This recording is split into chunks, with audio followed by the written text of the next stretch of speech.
Good evening. It is time for today's Tax Talk. I'm your host. I'm attorney Stephen Leahy.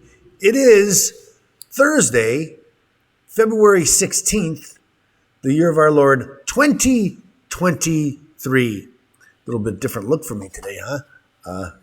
I don't have my headphones on. Well, we're going to try that. Let's see how it works. They help a little bit, but we'll see. Maybe I thought I'd try something different. But anyway, today we're going to talk about a tax court case, a story that I read about. It's got all the good things that I'm looking for. It's a tax court case.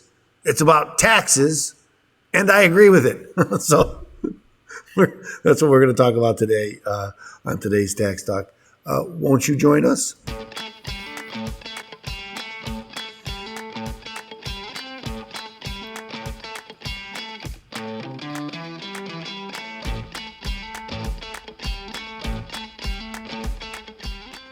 Yeah, it's kind of odd without the headphones on. I've been doing radio for such a long time. Always wear headphones. But see, if you have an opinion, let me know. Headphones or no headphones. Anyway, we're gonna. This is a good article. 3M versus the IRS, and it's a tax court case. I don't know how many people are interested in court cases and how that works. And this one's a little bit.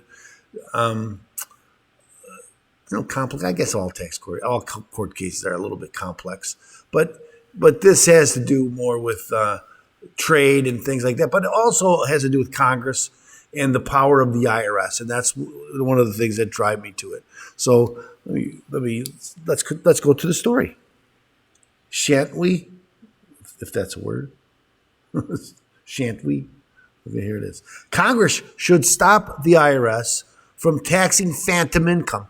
Again, this is another thing because you're right. The IRS is always taxing things. They want to tax everything, even when you don't make the money. They want to tax it. So when I started reading this article, I thought it was a lot about when regular taxpayers. This is businesses, but when individual taxpayers have to pay money pay taxes on money they never got. That, and sometimes that happens also with deductions, right? When you are denied deductions because you don't have proper receipts, even though you really actually took those, you actually had those expenses and should be able to take those deductions.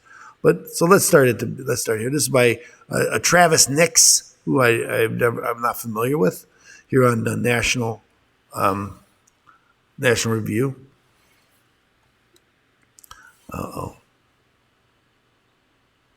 I don't know what's happening there, but so Congress needs to be in charge of tax legislation and not the IRS and the Department of Treasury. Because again, I agree with that. The U.S. tax system is premised on voluntary compliance by taxpayers paying what they owe to the IRS by tax day. For this system to work, taxpayers should pay what they owe and nothing more. If taxpayers are taxed on more income than they actually have, the system collapses.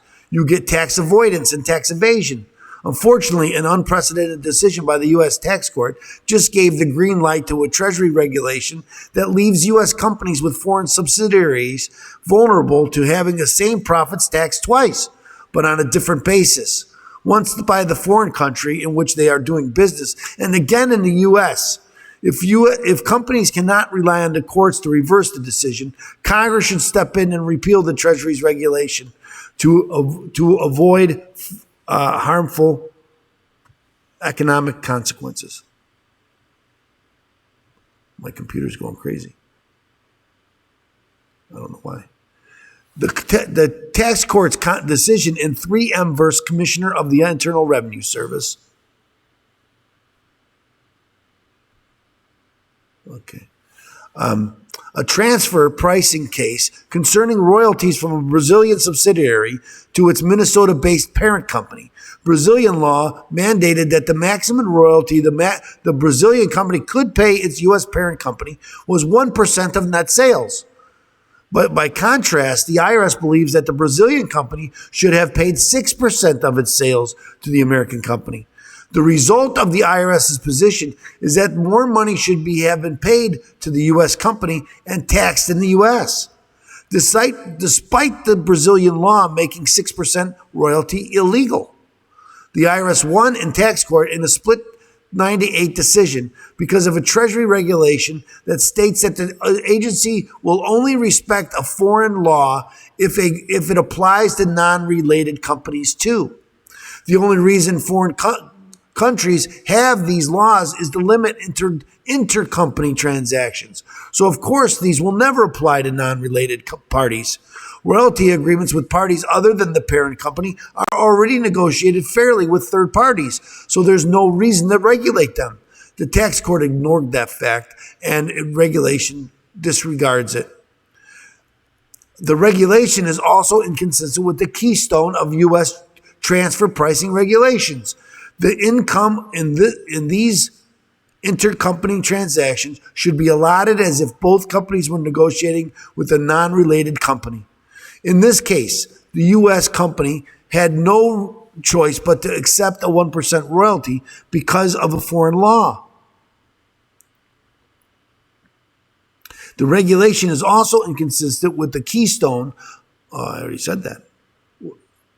The policy consequences of this decision will be severe. Brazil is the largest market in South America, and the tax court decision discouraged American companies from setting up subsidiaries in Brazil. They're technically still allowed to do so, but why would they? If a company is being double taxed on a Brazilian income, why do business in Brazil at all? The result is lost market access for U.S. companies, more expensive products, fewer jobs, and less economic growth in both the U.S. and Brazil. The U.S. is putting severe constraints on American companies' business in any countries that have similar laws to Brazil's. Historically, both Spain and Saudi Arabia have had laws similar to those in Brazil that restrict transactions between U.S. parent companies and their foreign subsidiaries. This is not an approach to take if we want, and we should, to encourage U.S. companies to expand internationally. 3M can appeal this decision to the Eighth Circuit. Congress, however, should overturn this regulation by mandating that the IRS respect foreign law in transfer pricing cases. This legislative fix ought to attract substantial bipartisan support given the absurdity of taxing phantom income and double taxation. However, this tax court decision should send a signal to Congress that it needs to be more aggressive in reviewing tax regulations. I agree. That are unfairly damaging to U.S. business interests. Congress needs to be in charge of tax legislation, not the IRS and the Department of the Treasury. Well, that's kind of where we are, isn't it? In that we're really run by regulations and not by legislation, and that's a problem. That's always going to be a problem. And I'm one to say that we are overregulated, and that all of these regulations should be left up to Congress and the legislatures, and not to these faceless, nameless, unelected bureaucrats. My own opinion. And I am not Len O'Connor. Remember Len O'Connor? Anyway, that's where we are on this. It's amazing to me. I had an opportunity to be on John Hanson's Money Matters show this afternoon, and we talked a little bit about the Werfel confirmation case, and Werfel was very adamant, that he's going to get the rich to pay more taxes. Well, my opinion is the rich, they follow the laws, but the laws are in their favor. Is that going to change? No, it's not going to change. And if the laws don't change and the rich are following all the laws, how are you going to get them to pay more taxes? Well, the answer is you're not. And so that's just a false promise. And when he promises that people under 400,000, we're not going to change. Again, you got to watch their language. These are politicians. When they say they're not going to change it, and then they talk about the historical average. What does that mean? Last year's average? 10 years ago's average? Because they're quite different in the percentage that of individuals being audited. And so my own opinion is many audits now are going to be done electronically. And those electronic audits are not against the rich. They're against individuals, taxpayers, not the rich taxpayers, not over $400,000, but the normal everyday taxpayer. That's what's happening. That's what I believe. And prove me wrong. So thanks so much for joining us here today. I want to thank you so much. Ask you to like and subscribe. We need your help. Like and subscribe. We got to get this information out, and I need your help to do it. So thanks so much for sharing and subscribing. And also, if you have tax problems and you don't know what to do, or you owe the IRS money or unfiled tax returns, and you don't know what to do, what you should do, get a copy of my book, Deal with Your IRS Problems Today. Go to freeirsbook.com. That's freeirsbook.com. Get your free copy of Deal with Your IRS Problem Today. I will pay for the publishing if you pay for the shipping and handling. And so it's under $10, but I do ask you to pay for the shipping and handling. So go to freeirsbook.com, get your free copy. So thanks so much for joining us. We'll be back here, not tomorrow, no interview tomorrow, but we'll be back on Monday, and I hope you can join us then. In the meantime, thanks so much. God bless you. And we are now out.